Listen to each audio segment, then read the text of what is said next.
จากวัดดับภัยเชียงใหม่สืบสานเวลาผ่าน131 ปีนานไกลวัดพระบาทอุดมรุ่งเรืองงามตาเจ้าน้อยบุญทาวงศาข้าหลวงบวงเชียงใหม่ปกครองหัวเมืองฟ้าทุ่มเทแรงกายแรงใจทุกชาติพันธุ์รวมใจรักษามัคคี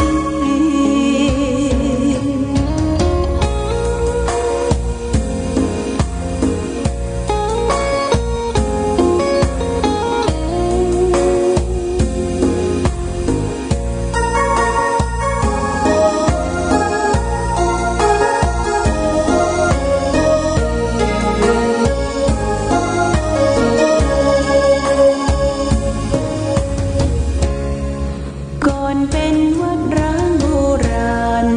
สืบสาน2524พระมหาราชครูเกษราปัญญาปรมาติกาจารย์จากวัดดับภัยเชียงใหม่สืบสานเวลาผ่าน131 ปีนานไกลวัดพระบาทอุดมรุ่งเรืองงามตา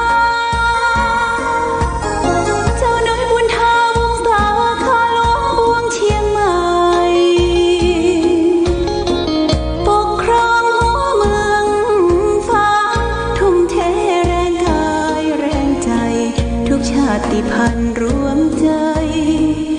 รักษามัคคี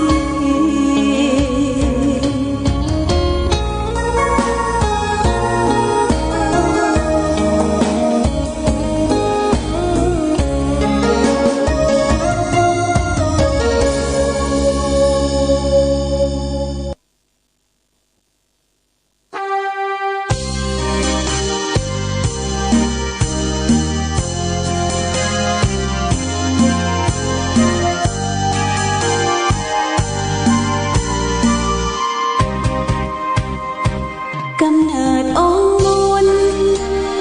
บุญแห่งล้านนาไทยครูบาเจ้าศรีวิชัยผู้มีจิตใจเปี่ยมล้นคุณธรรมสร้างสมบารมีของดีงดงามเลิศล้ำเพื่อหวังโมกข์กฐรรมและปรารถนาพุทธภูมิมาขอเป็นหลักธรรมน้อมนำมาปฏิบัติมักน้อยสันโดษเด่นชัดไม่เกลียดไม่โกรธและไม่โมโหเจริญรอยตามทางเดินหลักของพุทโธนะโมพุทธายะสิ้นชีพสรีรัมผู้คนกราบไหว้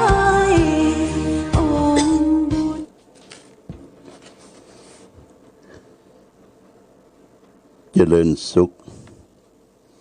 ศรัทธาสาธุชนญาติโยมท่านพุทธบริษัททั้งหลายวันนี้รายการธรรมะประทีปส่องต่างก็ได้มาพบปะกับพ่อแม่พี่น้องศรัทธาสาธุชนญาติโยมแห่งครั้งหนึ่งวันนี้เป็นวันศุกร์ที่30เดือนกรกฎาคมพุทธศักราช2564ซึ่งเป็นวันสุดท้ายของสัปดาห์สุดท้ายในเดือนกรกฎาคมก็จะสิ้นเดือนละวันพรุ่งนี้ก็วันที่31วันนี้ตรงกับเดือน10เหนือ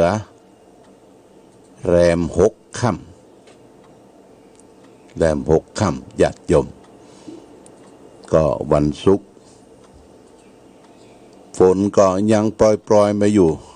ดูเหมือนว่าพายุฝนจะเข้ามาแหมระลอกหนึ่งแ แต่บ้านเฮาเมืองเฮาก็ยังดียังบ่มีน้ำท่วมน้ำหลากต่างจังหวัดต่างภาคใต้ตลอดถึงต่างประเทศอย่างประเทศเยอรมันเนี่ยน้ำท่วมน้ำหลากญาติโยมแต่ทางบ้านเฮานี่ก็มันตกธรรมชาติก็ทำให้ขุนน้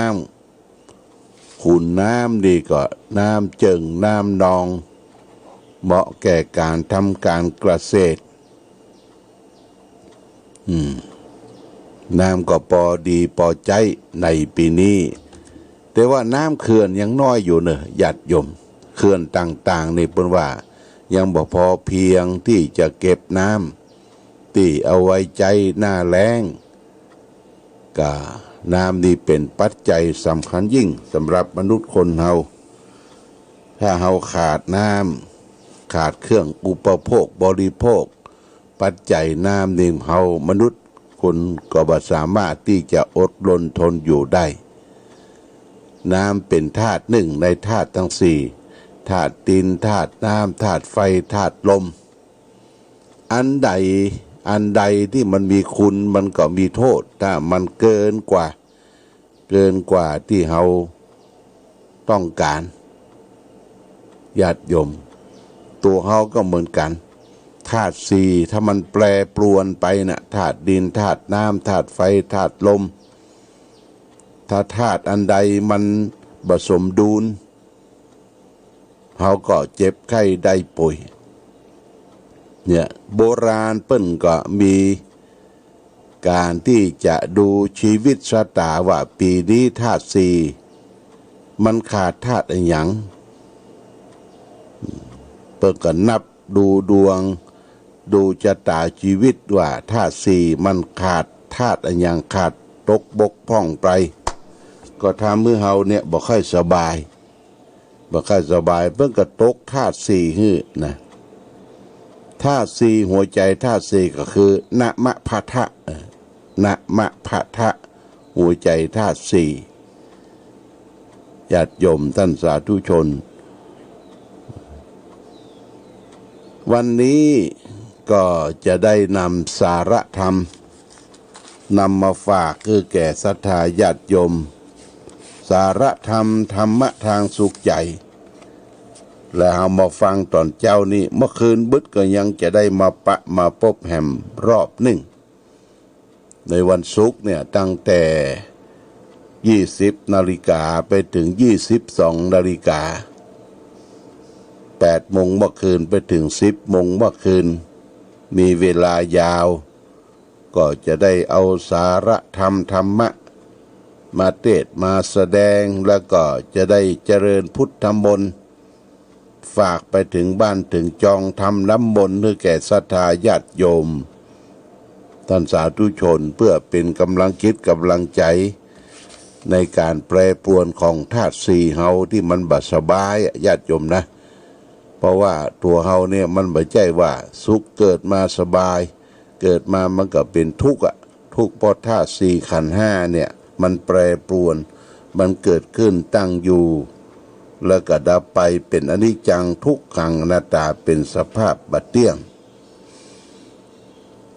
วันนี้เอาธรรมะทางสุขใจมาฝากญาติโยมเรื่องคนหลายใจคนหลายใจมันเป็นจะได้สิ่งของเครื่องใจภายในบ้านของเฮาตลอดถึงเครื่องกินเครื่องดื่มทั้งหมด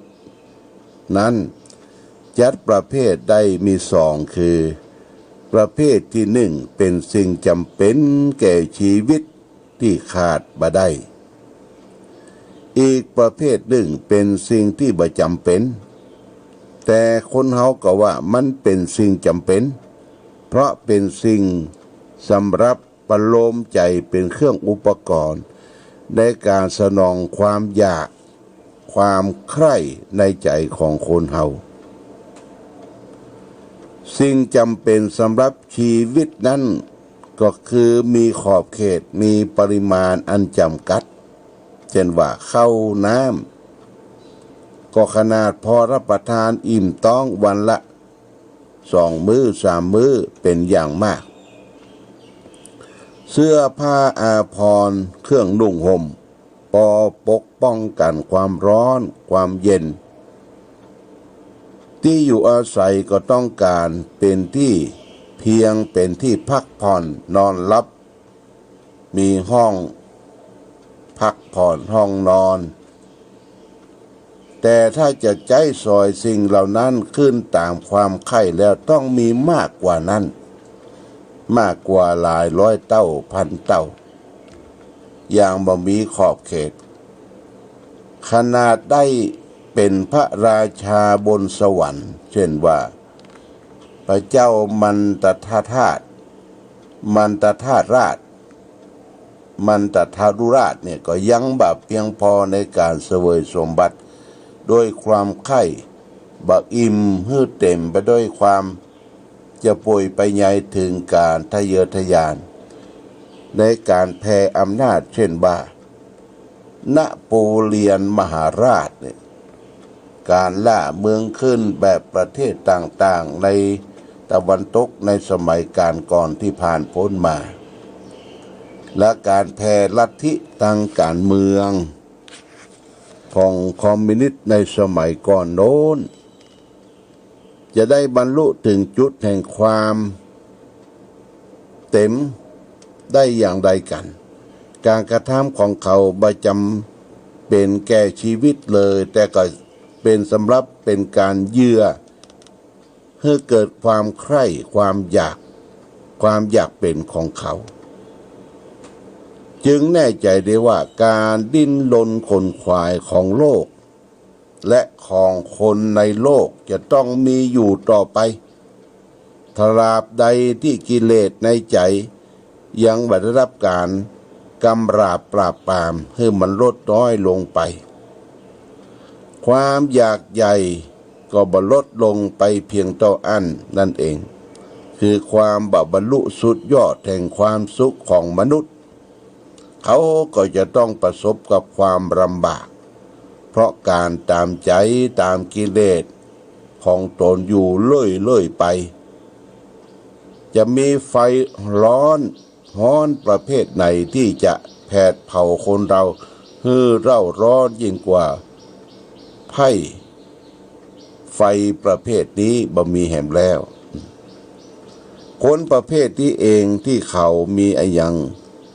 แล้วอยากได้ใหม่คำไว้แล้วก็กลับคำพูดเสียใหม่คิดสิ่งใดไว้เหมือนเหมาะในวันนี้และเปลี่ยนใจใหม่ในวันพรุ่งนี้ก็ได้เป็นคนบอยู่กระร่องกระรอยเรากะว่าในหัวอกของเขามีใจเป็นนายอยู่ได้หลายใจฉะนั้นพิโยจะกาเมอภิปัฏฐยันติผู้บริโภคกามย่อมปรารถนากามยิ่งขึ้นไปนี่เป็นธรรมภาษิตจากเถรกถาคุตตกนิกายคำว่าบริโภคกามนี่ญาติโยมกามคือกามคุณห้าคือรูปเสียงกลิ่นรสโผฏฐัพพะตราบใดจิตใจเฮายังไขว่คว้ายินดีอยากได้ต้องการรูปสวยกลิ่นหอมการสัมผัสที่นิ่มนวลสิ่งที่มาถูกต้องตั้งกายและใจที่จะรับอารมณ์ที่เป็นอิทธารมณ์คืออารมณ์ที่น่าปรารถนาอยู่ตลอดเวลาเขาก็จะจมปลักก็อยู่กับความทุกข์อยู่ตลอด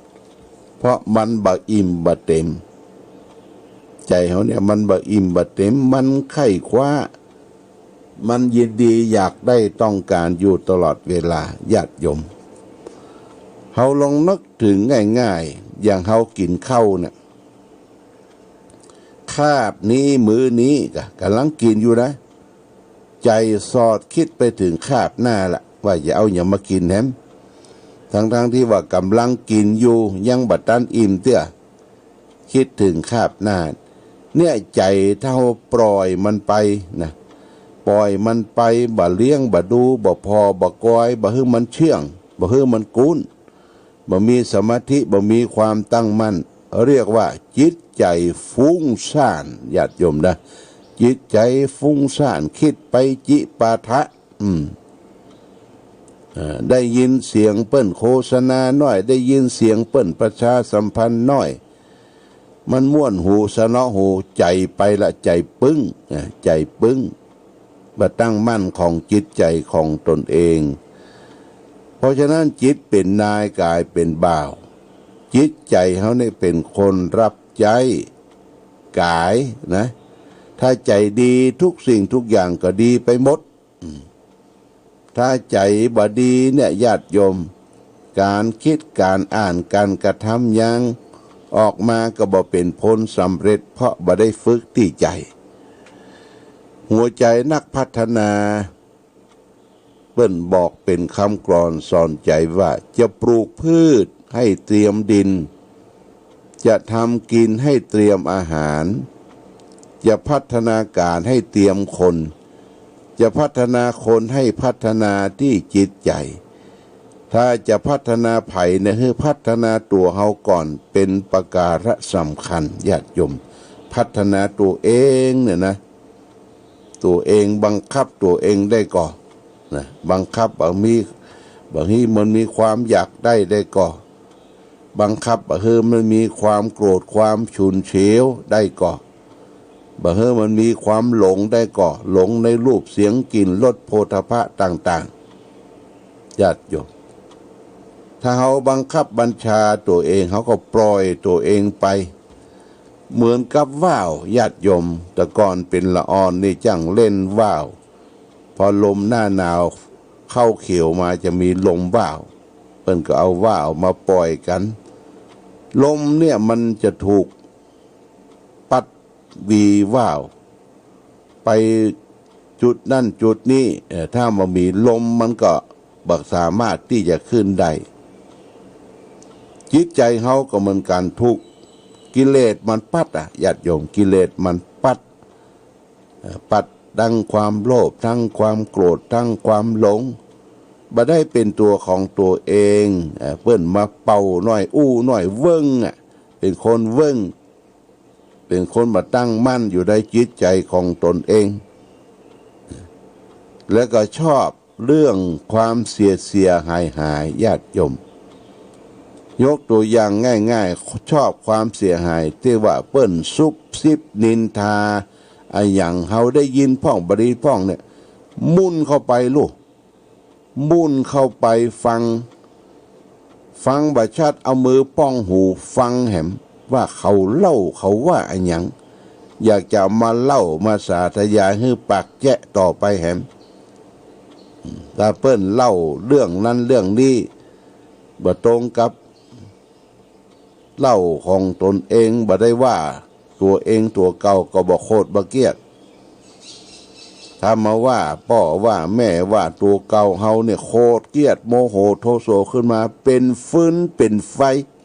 ปวดโตต่างอย่างคิงจะเอาอย่างไรกะเนี่ยมาเล่ามาสาธยายเนี่ยควบคุมตัวเองบ่อยู่ควบเองตัวเก่าบ่อยู่เนี่ยญาติโยมนี่เป็นสิ่งสำคัญเพราะฉะนั้นเราจะให้มันลมปัดลมปีลมกิเลสทั้งหลายเราพายเรือเข้าไปห่วงน้ำของทะเลญาติโยมมันจะต้องมีหางเสือมันจะต้องมีไม้พายจะต้องเก่งตัวแล้วก็ต้องพายจ้างพายเรือนี่นะถ้ามีไม้พายบ่เก่งตัวพายบ่จ้างก็เคว้งคว้างอยู่ในกลางทะเลทุกลมทะเลปัดตีไปนั่นไปนี่ญาติโยมมันตั้งเป็นตัวของตัวเองตัวเก่าบ่ได้อันนี้ว่าถูกความทุกข์กัดกินใจกล่อนใจอยู่ตลอดเวลาเพราะฉะนั้นให้ตั้งใจญาติโยมตั้งใจเนี่ยเป็นว่ามีสมาธิมีความตั้งมั่นเด็ดเดี่ยวว่าวันนี้เขาจะบ่ไปไหนจะอยู่บ้านจะเพียวบ้านเพียวจองไว้พระสวดมนต์ วันนี้จะบ่แอนไปไหนวันนี้จะบ่โทรศัพท์หาไผละวันนี้จะบ่ลงไลน์อวดไผละเนี่ยญาติโยมถ้าเฮากำจัดจำเคลียร์ตั้งมั่นอยู่ในจิตใจของตนเองเนี่ยเฮาก็บ่นำพาแห่งความทุกข์ความเสียหายเกิดขึ้นในจิตในใจเฮานี่เป็นเรื่องสำคัญฝากไว้เป็นหลักคิดแก่ญาติโยมท่านสาธุชนวันนี้ต้องขออนุโมทนากับญาติโยมแต่ว่านี้เปิ้นก็มาตานเข้าน้ำปัจจัยอาหารการกินก็คือคุณกนกพิษชัยนาอันนี้บ้านเปิ้นอยู่บ้านห้วยงูในคนกนกพิษชัยนาร้านสองพี่น้องสันทราย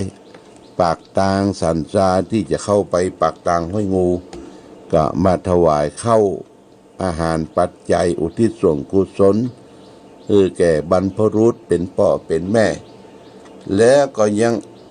รวบรวมสตางค์จตุปัจจัยได้มาร่วมกินร่วมทานก็มีการร่วมสร้างเจดีย์พระธาตุบูรณะพระธาตุ 1,000 บาทแล้วก็บำรุงสถานีวิทยุเฮาแฮม 1,000 บาทและก็ร่วมสร้างพระธาตุ42เมืองบุญระหว่างเขตติดต่อเจียงไฮ้กับเจียงใหม่โดยนางแก้วแหม 1,000 บาทอันนี้ก็จะได้ส่งไปร่วมกันเปิ้นก็งดเรียกว่าจะทอดผ้าป่าวันที่25ที่ผ่านไปปุ้นปะเนี่ยเปิ้นบัญญะเพราะว่าโรคโควิดมันหนักแล้วก็ร่วมปลูกส้มบะเขียวหวาน 1,000 บาทอันส้มเขียวหวานนี่หลวงพ่อคือคนดูแลวัดพระธาตุศรีมหาโพธิ์เนี่ยคือคุณประพันธ์สมบอยได้เอาถังซีเมนต์กว้างเม็ดญาติโยมนะกว้างเม็ดแล้วก็สูง50 เซนได้ไปตั้งรายรอบองค์หน้าพระใหญ่ได้ปลูกส้มอยู่11 ต้นส้มเขียวหวานพันธุ์สายน้ำผึ้งแล้วก็ส้มสีทอง11 ต้นก็ไปปูจามาละปลูกเรียบร้อยละญาติโยมแล้วก็ได้รับความอนุเคราะห์จากคุณสมสายสุวรรณได้หาปุ๋ยมารองมาใส่ปลูกเพื่อเป็นอนุสรณ์สอนใจถวายแด่องค์พระเจ้าใหญ่ไว้11 ต้นก็ยังมีเจ้าภาพมา1 ต้นคุณกนกพิษชัยนาได้ยินเสียงหลวงพ่อประกาศก็เป็นเจ้าภาพต้นละ 1,000 บาทก็จะได้จิตชื่อจิตนามไว้ก็ถ้ามันใหญ่โตมันก็จะเป็นออกลูกออกผลญาติโยมเป็นการถวายองค์พระเจ้าใหญ่ไปขึ้นไปเอวไปแหวงทางบนธาตุพระธาตุศรีมหาโพธิ์โพธารามก็จะได้ไปหันอย่างที่เขาเคยปลูกต้นศรีมหาโพธิ์เนี่ยต้นไม้สลีจากอินเดียญาติโยมรายล้อมรอบองค์พระใหญ่นี่โอ้ใบใหญ่ทีนี้เพื่อจะเอาใบต้นสลีเนี่ยนะใบสลีเนี่ยเอามาทำเป็นของที่ระลึกเวลาทอดกฐินเนี่ยเพื่อนจะมาอบแห้งแล้วก็ทำใส่กรอบมอบเป็นที่ระลึกญาติโยมและที่บนวัดพระธาตุศรีมหาโพธิ์นี่ก็ปลูกหลายอย่างธงชาติ